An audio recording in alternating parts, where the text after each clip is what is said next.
The hail went out at 0312 convoy time, and I aimed it at the defense seat. I want to be precise about that. I did not aim it at Earth. I did not know Earth's patrol corridor bisected our egress lane. I did not know the corridor's relay node was still functional. I did not know the relay node had standing orders from a compact signed 63 years ago with a species that no longer exists. I did not know any of those things when I keyed the emergency band and sent the Kethri signal. Our signal, the one that means we are bleeding and we need help from our own people now. The defense seat did not answer.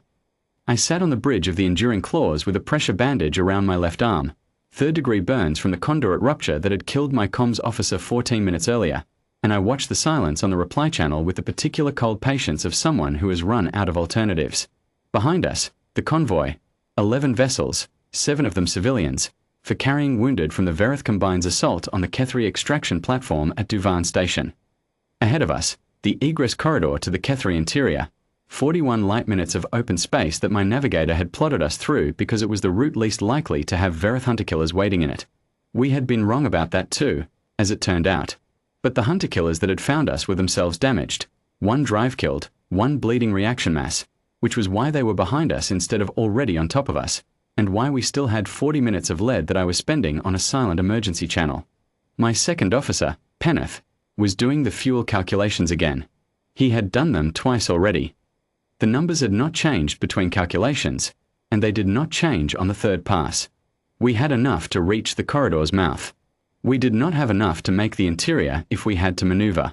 And if the hunter-killers that were limping behind us repaired their drive before we cleared the corridor, which their technical capability made possible within the hour, they would close before we made Kethri space, and the civilians I was carrying would not survive that.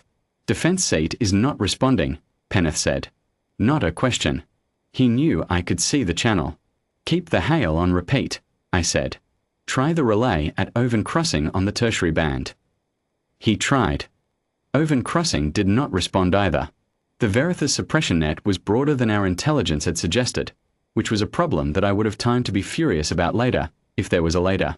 What I did next was the thing I had been trained to do when primary channels failed, secondary channels failed, and the tertiary option was silent.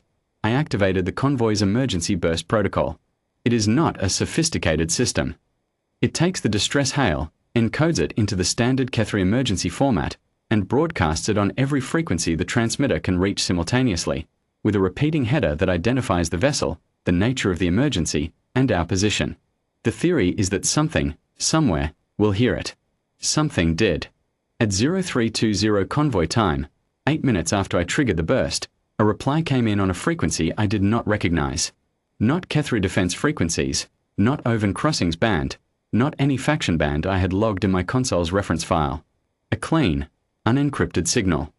A voice that spoke Galactic Standard with an accent I could not immediately place, flat and unhurried in the way of someone for whom this was a routine professional matter. Convoy vessel transmitting on emergency burst. This is the ISV Thorn. We received your forwarded distress hail via the Sectan corridor relay. Confirm your position and nature of distress. We are already underway. I stared at the console for 2 full seconds before Penneth looked at me. Who is the ISV Thorn? He said. I don't know, I said. I answered them anyway. There was nothing else to do. The response I got back was brief and precise. They had us on their navigation plot already. They had received the full distress encoding including our casualty count and fuel status, and their ETA at our current heading and speed was 22 minutes. Then a second transmission, from a vessel called the Haddam, which was a supply freighter apparently travelling with the Thorn and which had also received the forwarded hail and was also already moving. Then a third, from a hospital tender called the Saras 4, which had been 40 minutes behind the first 2 but had diverted on receipt of the casualty count in our distress encoding, and which would arrive at the convoy within 62 minutes. I counted the transmissions. 3 separate vessels. All moving. None of them Kethri. Navigation, I said. Run the ISV registry prefix. The answer came back in 10 seconds. ISV. Interstellar vessel. Earth registration.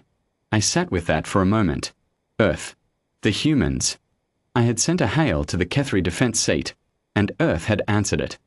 3 Earth vessels, already underway, already committed, apparently requiring no authorization beyond the forwarded signal from a relay node in a corridor I had not known was operational. What is the Sectan corridor? I asked my navigation officer. She pulled the chart overlay. The Sectan corridor was a survey patrol lane, 63 years old, established under a bilateral compact between Earth's Exploration Service and the Tassavari Compact, a minor trading consortium that had dissolved 58 years ago when its homeworld was absorbed into the Verith Combine. The compact had included a mutual aid provision. Any distress signal originating in or passing through the Sectan survey lane would be forwarded automatically to the nearest Earth response asset. The Tassavari Compact was gone. The provision, apparently, was not. Earth had maintained the relay node in the Sectan corridor for 58 years after the partner that had signed the compact no longer existed. My navigation officer looked at me. I did not have anything to say that would have been useful, so I did not say anything. At 0338, the ISV Thorn dropped out of transit at the head of the convoy. It was a corvette, not large by the scale of warships I had encountered, but it had the low clean lines of a vessel built to move fast and equipped with purpose, and when I pulled up the whole registry on my display, I noted the armament specification quietly and did not share it with Penneth, because the number would not have helped him focus. The Thorn's captain introduced herself on the open channel. Her name was Caraval. She had a voice that carried no urgency and no theatre, only the measured cadence of someone working a task they had done before.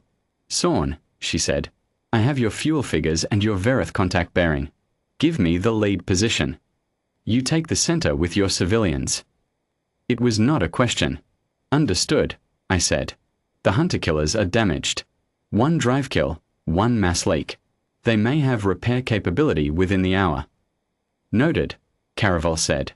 Haddam will do the fuel transfer on your first 3 priority vessels while we reposition. Saras 4 is 60 minutes out for your wounded. I need you to hold formation at current speed and not alter heading unless I say. Understood, I said again. The Haddam arrived 11 minutes after the Thorn, a supply freighter running without navigation lights, which struck me as professional in a way I did not have time to examine, and began the fuel transfer sequence without ceremony.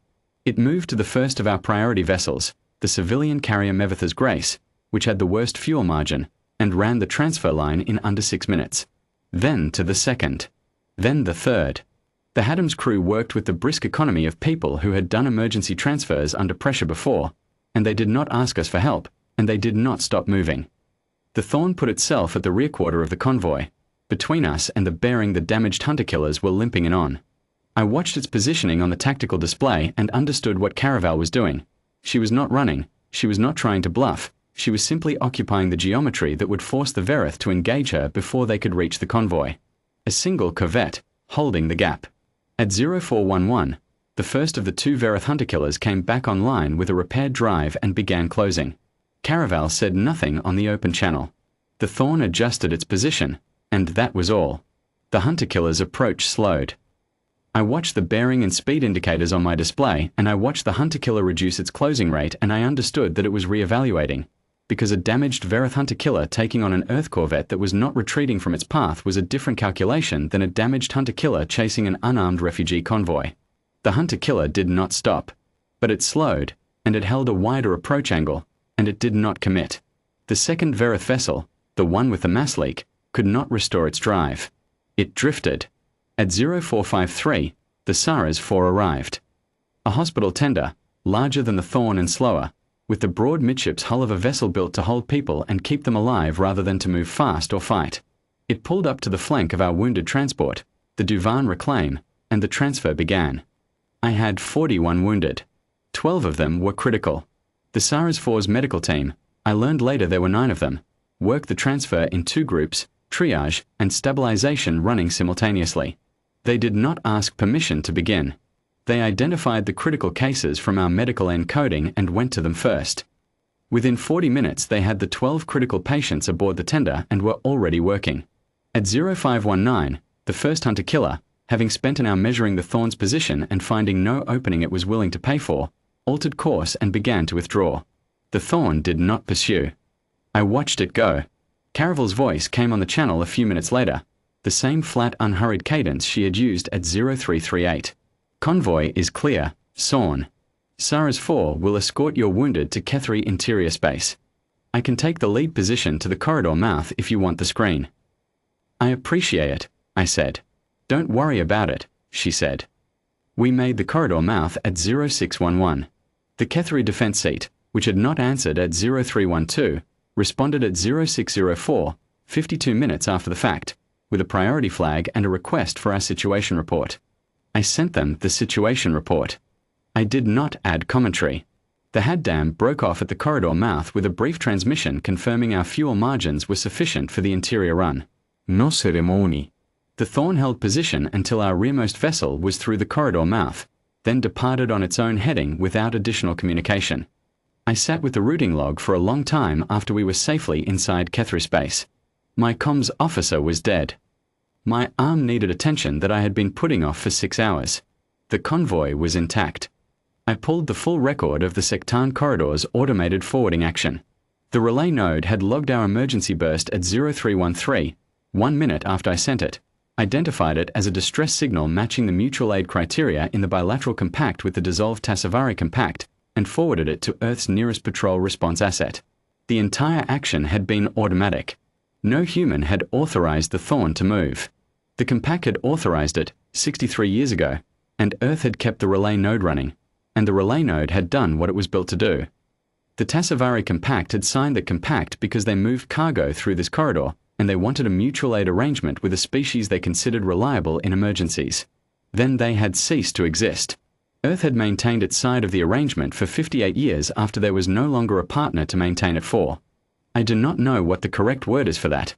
I am not certain there is one in Kethri. The closest I can find is the one we use for a debt that was not asked for and cannot be fully repaid, which is not precisely accurate but is the nearest fit. I filed the routing log with the defense seat and attached the full record of the corridor compact. I recommended the compact be entered into Kethri Emergency Protocol archives and the Sectan relay node's contact frequency be logged against our own mutual aid framework. In the remarks field, I wrote, "The signal was not aimed at Earth." The corridor forwarded it. Earth answered with a corvette, a supply tender, and a hospital ship, and they were already moving before we confirmed the contact. 11 vessels returned to Kethri space, including the 7 civilian carriers and the 41 wounded from Devan Station.